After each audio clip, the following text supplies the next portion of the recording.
నేడు మీ సంఘములో, మీ సమాజంలో, మీ గృహంలో, మీరు కూర్చున్న చోట, మీరు నిలబడిన చోట, మీరు నడిచిన చోట పరిశుద్ధాత్మ దేవునికి అగ్ని అభిషేకం కురవాలి అంటే ఏలియా గారు చేసినట్లు 7 ప్రాముఖ్యమైన విషయాలు అనుదిన జీవితంలో నువ్వు చేయగలిగినట్లయితే ఈ ప్రాంతాన్ని దేవునికి స్వాధీనపరుస్తాడు. ఈ ప్రాంతంలో గొప్ప పరిచర్యను దేవుడికి ఇవ్వబోతా ఉన్నాడు. I prophesy, I declare in the mighty name of Jesus, my God will establish you in this area.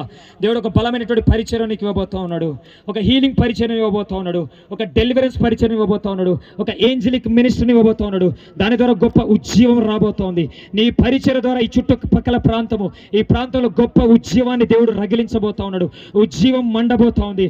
అది ఈ సంవత్సరం మునిపే ఒక సూచన దేవుడు నీకు చూపించబోతా ఉన్నాడు. నీ పరిచయ విషయంలో, నీ పరిచయ ద్వారా అనేక సంఘాలు ఉజ్జీవములకు రాబోతున్నాయి. అనేక మంది సేవకులు ఉజ్జీవం చేయబడతా ఉన్నారు. అనేక కుటుంబాలలో ఉజ్జీవం లేని కుటుంబాలలో ఉజ్జీవం రగలబోతోంది. పరిశుద్ధాత్మ దేవుని కార్యాలు, పరిశుద్ధాత్మ దేవునికి అభిషేకం లేనటువంటి కుటుంబాలు, గృహాలు, మనుషులు, వ్యక్తులు పరిశుద్ధాత్మ నీ ద్వారా తెలుసుకొని పోతా ఉన్నారు. అద్భుత ఆశ్చర్య సూచక్రియ స్వస్థత కార్యాలు ఎంతో నీ ద్వారా గుర్తెరగబోతా ఉన్నారని దేవుడు చెప్తా ఉన్నాడు. హల్లెలూయా, దేవునికి స్తోత్రం. మా సురేషే కదా, మా మధ్యలో నుంచి వచ్చాడు కదా, అంత సీన్ ఉందా అంటారా? హల్లెలూయా, మాకు సీన్ లేదు కానీ దేవుడికి ఉంది. హల్లెలూయా. మేము ప్రకటిస్తున్నటువంటి దేవుడు జీవము కలిగిన దేవుడు. మేము ప్రకటిస్తున్న దేవుడు సజీవుడైన దేవుడు. మేము ప్రకటిస్తున్నటువంటి అంటే దేవుడు అద్భుతాలు, ఆశ్చర్యకారాలు, సూచక్రియలు, మహత్కార్యాలు చేయగలిగినటువంటి దేవుడు. మేము ప్రకటిస్తున్న దేవుడు నిన్న నేడు ఏకరీతిగా ఉన్న దేవుడు. హల్లెలూయా. ఆ దేవుడిని మేము ప్రకటిస్తూ ఉన్నాం. ఆ దేవుడి పక్షాన మేము నిలబడతా ఉన్నాం. ఖచ్చితంగా దేవుడు అట్టి క్రియ, అట్టి కార్యము ఈ కుమారుడి జీవితంలో జరిగిస్తాడు. ఇక్కడ జరిగించును గాక.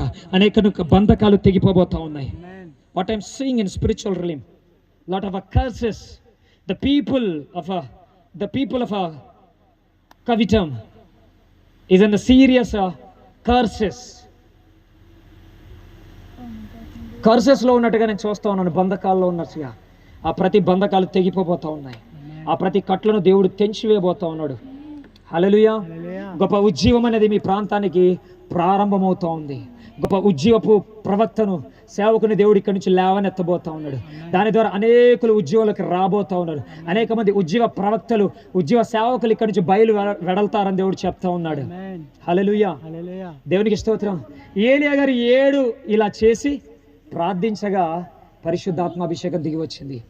ఈ మాటలు వింటున్నటువంటి నీవు కూడా నీ అనుదిన జీవితంలో ఏలియా గారు చేసినట్లుగా బలిపీఠం కట్టుకొని అపోస్తుల బోధ చెప్పు నడుచుకుంటూ లోతైనటువంటి వాక్యము, ప్రార్థన, క్రమమైనటువంటి ప్రార్థన, వాక్యము, క్రమముగా మందిరానికి వెళ్ళడం, క్రమంగా దేవుని ఆరాధించడం, ఎద్దైనటువంటి స్వభావం నీలోంచి ముక్కలైపోయి లోక శరీర సంబంధమైన, పాపిష్ట సంబంధమైన విరక్కొట్టుకొని వాడికి దూరంగా బ్రతికినప్పుడు, ముమ్మారు వాక్యముతో నీ దేహమంతా అంటుకుంటున్నప్పుడు, ముమ్మారు వాక్యముతో నీ దేహంలోని ప్రతి అవయవాన్ని అభిషేకించుకుంటున్నప్పుడు, పరిశుద్ధాత్మతో అభిషేకించుకున్నప్పుడు, పరిశుద్ధాత్మ దేవుని యొక్క స్వాధీనంలోకి వెళ్ళి దేవుడికి మహిమ వచ్చే విధంగా, దేవుడి ఘనత వచ్చే విధంగా ప్రార్థించినట్లయితే నువ్వు కూర్చున్న చోట పరిశుద్ధాత్మ అభిషేకం దిగి వస్తుంది.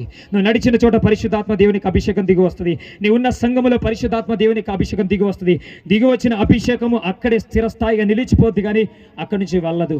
అలాంటి కృప పరిశుద్ధాత్మ దేవుడు మీ అందరికీ అనుగ్రహించును గాక. మనందరం లేచి నిలబడదాం ప్రియులారా.